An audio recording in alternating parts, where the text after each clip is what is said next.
Good afternoon, folks. Welcome to the Meltdown. So, Michael and I are jousting between each other, talking about what did and didn't happen Thursday and Friday. And so, part of what's going on, so that you can really get your hands around this, is that brick and mortar sales were slightly up. Black Friday sales were down 13%. And so, it'll always be in the best interest of the government to spin everything the way it chooses to. Now, if you followed the metals today, from the morning to the afternoon, we got to a 2.5% loss in the price of gold, down over $30, right on track for where I said we'd be. Palladium, platinum both gave way a little bit. Everything's pretty much down. The only thing that's up is the dollar, and following the dollar is crude oil, which is not typically the way it plays out, but the premiums are narrowing. The platinum premium down to about 9%, silver ratio to gold at a little over 63 ounces. And what does all of that mean? Physical demand is rising, and subsequently the spreads are widening. Now, you want to pay less for gold when you see it drop by $30 an ounce.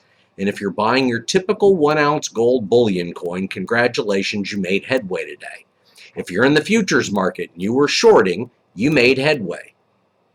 If you're buying fractional gold, you actually made money today. And that is the reason why a real coin dealer, somebody who's got 30 years of experience, can set up a portfolio in such a fashion that you can weather the turmoil as it comes. Now, I talked about the crest cycle. Cycles get wider. Well, at times they get wider, at other times they get narrower. And so what we experienced in 2007 and 2008, which led to the 2009 and 2010 problems, are going to come faster. Ben Bernanke and Tim Geithner made it very clear that the problems in the economy are going to hit us harder in 2014 and still harder in 2015. And you wonder, how much higher will the Dow go? Well, it only took 6 months to get from 15,000 in the Dow to 16. And while I believe that 17 or 18,000 is the near-term high, nobody, not me or anyone else, is going to be in a position to be able to tell you where the top is. No one ever finds the top. No one ever finds the bottom unless you're somebody the size of a George Soros or a John Paulson or one of the biggest banks in the country, and you are into so much manipulation that you can afford to pay the government for the fines and the actions that they proceed to go after you over. And all of it is funny money in the first place. Now, I can tell you that whether it's clients that sit in with me when I do a show, whether it's people who sit in my office, we have a clear, concise, and logical approach to how to fend ourselves off. What's going to happen in the currency markets is going to happen. Quantitative easing does not work. And I can tell you over the last 30 to 60 days that there have been so many floor traders saying, oh my God, our funds are going to do so much better, our trading situation will be so much stronger as we move forward. And I'm going to tell you that it's all pomp and circumstance. What matters is what you can prove and what you're holding. And for all of the people who are in GLD or SLV or any other ETF, electronically traded fund, it's all paper. That's why guys in my industry literally are thriving. Now, I watch peace dollars. They're a little bit less expensive than Morgan silver dollars. There aren't as many pieces in building a set. And yes, they're not going to be nearly as expensive because they're not as rare. They produced a lot of them in the 1920s, which weaned as we went into the 1930s with the Great Depression. Premiums seem to be rising in the nicer Morgans. And in spite of the fact that the price of silver is back under $20, we are going to go down and test the cost of production. It's the same thing that happened a few months ago, I want to say in July, when we saw silver under $19. It's when we saw a test of the bottom in gold. And I'm not telling you don't expect more volatility. I told you this morning, I still believe that there could be 20% downside in the price of gold.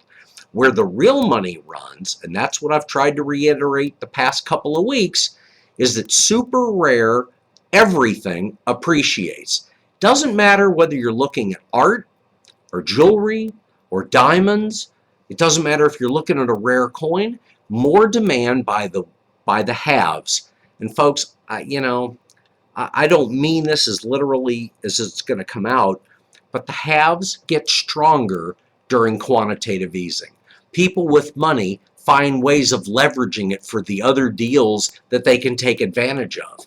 It's the person that's in a position to look 10, 15, 20 years down the road, realizing that the cycle is going to come again. We're going to test the all-time high in the Dow. We're going to test a higher low in gold. The near-term low may be 940. We may not get much under 1,000. But what I can tell you clearly is that at the cost of production, mining companies shut down. People get laid off. There's not a good reason to produce it. That's what happened back in the 90s with regard to platinum over in Russia. It's what's going to happen again as we go down to the bottom. Now, I want to talk a lot about fractional European gold. The reason that there is so much of it is that back in the 20s and 30s, Americans stashed gold. That's why Roosevelt went after it, so that he could remonetize the dollar and create the strongest creditor nation in the world. Congratulations. In only 50 years, we destroyed our status, and we're now the largest debtor nation in the world. So much debt that the Chinese have gotten rid of 50% of their position in the dollar and increased their gold position. What does that tell you? You ought to own gold. On a percentage basis, the upside in silver is far greater than it is in gold. And that's why I'm such a silver bug. Now, for clients who own silver, whether it's low-grade Morgan silver dollars, Texas half dollars, doesn't matter what you're into, whether it's a 1796 quarter that you paid $1.5 million for. Somebody out there is going to want to pay more than he did for that coin, because people don't tie up money to not make it. Haves want to keep thriving their portfolio. But ultimately, somebody who spends $1.5 million on a single rare coin expects that he's going to make money on it. When the 1794 flowing hair dollar transacted for in excess of $7 million 2 years ago, everyone thought that was crazy. Well, no one thinks it's crazy at over $10 million. And ultimately, someone was pleased with that transaction. And of course, the guys who owned it, they made their profit. And the person who paid the $10 million expects that he will make his. I'm going to talk about Type 220s today. And I've talked about them in the past, but what I really want to focus around with regard to a Type 2 $20 gold piece is that of the 4 varieties of $20 gold piece minted by the U.S. Mint, not including any of the branch mints or the private strikes by XYZ company, because I'm not going to talk about those companies. What I want to focus in on is that there are 3 varieties of the Liberty $20 gold piece. Type 1s, they were struck from 1850 to 1866. They're unique because they do not bear the motto, "In God We Trust." 1866 is a transitional year. No motto and with motto. The with motto coin is a Type 2 $20 gold piece, and it is unique because it is the first coinage in $20 gold pieces to bear the motto, "In God We Trust." Now, in the no motto variety for 1866, only a variety was struck out of San Francisco. There was no Philadelphia piece struck. Type 2s had both Philadelphia and San Francisco's. Type 3s, 1877 to 1907. The final variety, called St. Gaudens, was designed by Augustus St. Gaudens. They were struck from 1907 to 1933. None of the 1933s were released for circulation, in spite of the fact that they're out there. The only known coin was given by treaty to King Farouk of Egypt. It is the only coin known to exist outside of the U.S. Mint and the Treasury's control. That coin transacted a few years back at a little over $7 million. I love Type 220s because they are the fewest produced of the 4 different variety of $20 gold piece. Struck from 1866 to 1876, there are 13 Philadelphia coins, 13 San Francisco coins. The reason is that in 1873, the serifs, the contact point on the 3, from the top to the bottom, formed what looked like an 8, subsequently called the closed 3. It was produced in both Philadelphia and San Francisco. Open 3, the serifs, were wide, and you clearly see that coin as a 3. So from my perspective, I don't really talk about the other variety. Those were Carson City minted pieces. And the reason is simple. An 1870 Carson City 20 in any grade, if it's legible and it's authentic, is a coin that transacts for somewhere in the neighborhood of 100,000 plus. Not everybody's going to play at that level. Subsequently, I don't normally recommend the Carson City 20s. If you want to own one from a standpoint of owning a coin, that's great. We'll shop it. We'll talk about it. We'll make sure you own the right type, date, quality. But if you're going to set build, if you're going to pick apart the coins that are the high-end, premium quality pieces, that's where I tend to do my best job. Now, they come and go. And even with a suppressed price in the price of gold, the premium has widened. Right now, they're trading at a level that they traded at when gold was trading up around $1,500 or $1,600 an ounce. Owning key coins, the best look, the premium material, the ones that you would like to see the plus sign or the star, or they need to be sent off to CAC, the CAC sticker. You can get the green CAC sticker, you can get the gold CAC sticker. That's a determination by the gentleman who owns the company up in New Jersey. Premium quality is an eye appeal situation. It's when you look at a coin and you see very few contact marks. You see an amazing amount of luster. And the problem from my perspective about coin grading is after almost 25 years of being devoted to the industry, I can look at a coin, a buddy of mine can look at a coin, a third party can look at a coin, and all three have a different opinion of what they're looking at. That's sometimes the beauty and the benefit of coin grading, but it can also be a curse because sometimes you're going to have to sit on them a little bit longer to achieve what you really want to get in the final grade. Now, I can tell you that I started promoting Type 2 $20 gold pieces back in 1994. So I'm quickly approaching 20 years of this. And when I first started, I could pick up a telephone and find 100 common coins and sell mint state 61s for under $700, $649 as I recall. And at the time, you could buy 1% of all of the coins out there. 20 pieces did it. And so for under $14,000, you could own 1% of the whole market. Today, you're going to spend $3,000 to $5,000 depending on the date and the mint mark. If there's pedigree to go along with the coin, if a coin came out of the Eagle collection, for instance, that is the first known certified set of $20 Liberty Gold coins put together ever. The only person who did it, and he didn't do it when certification was around, is a gentleman. He was a Baltimore banker by the name of Louis Eliasberg.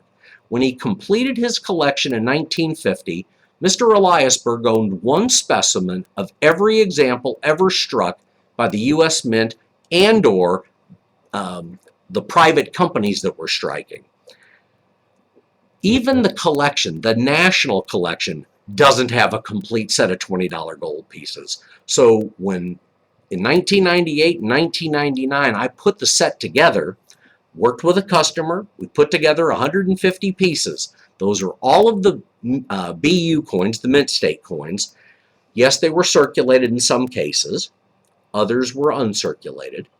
And the 3 proof only years of 1883, 1884, and 1887, the grading company, NGC, had never seen a complete set.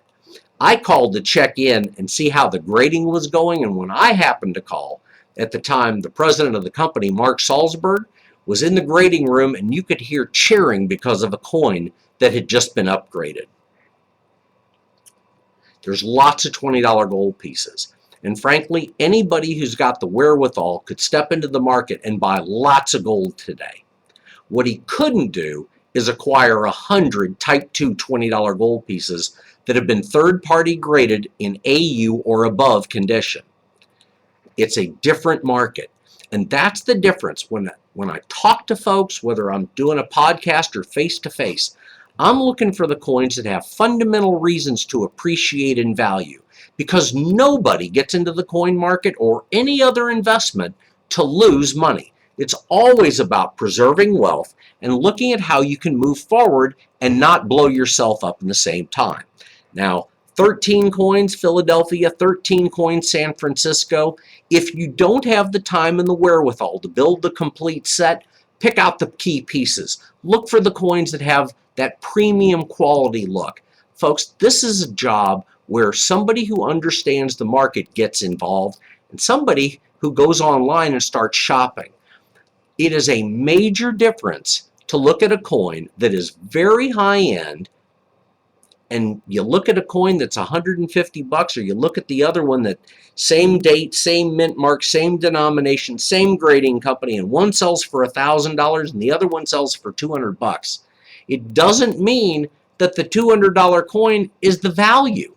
And that's the hardest point for me to make with clients, is that this takes time, it takes some research, some due diligence, so that everybody gets on the same page and we can make things happen properly. I love type sets. I love mint sets. I love date sets. There's a lot of different ways to collect coins. Sold a red book today to a gentleman. He's been a customer of mine over 5 years. And it's the first time that Billy's considered the rare coin market. Now, that doesn't mean he's going to go crazy and spend hundreds of thousands of dollars tomorrow. But what it does mean is that the more you get educated, the more you understand, the more you reason why the rare coin market has so much attention, it gives the credibility back to all other markets. Looking at 50 Rolexes that command $50 million, one of which sold for $1 million by itself, it was stainless steel. Each watch was a Daytona. They set records. They may never be seen again, the watches or the records. The art market has had multiple $100 million transactions in the last year.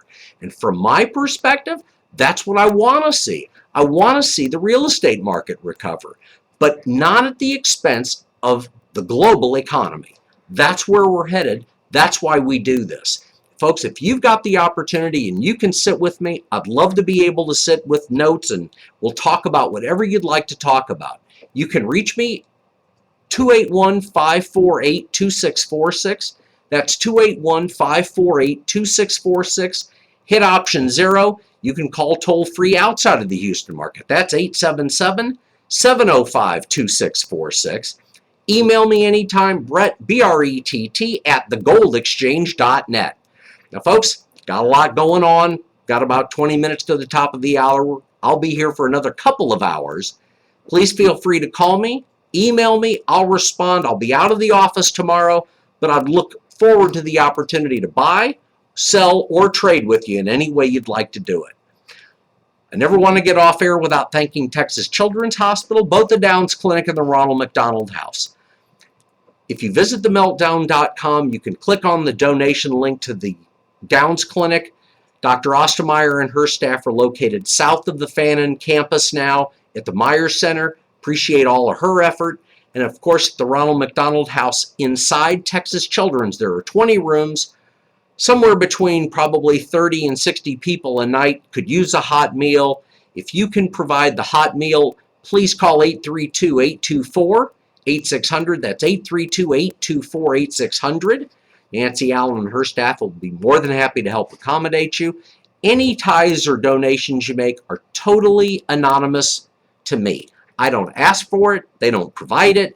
And frankly, you'll get the receipt to complement your tax return so you can take the charitable contribution deduction. Folks, we'll be back on Wednesday. I appreciate you listening in. If you've got any questions, you've got the contact information. You can also go to the links page at themeltdown.com. That'll lead you to the Gold Exchange or Eagle Numismatics. I'll take any kind of question anytime you've got it. Have a great day. God bless you.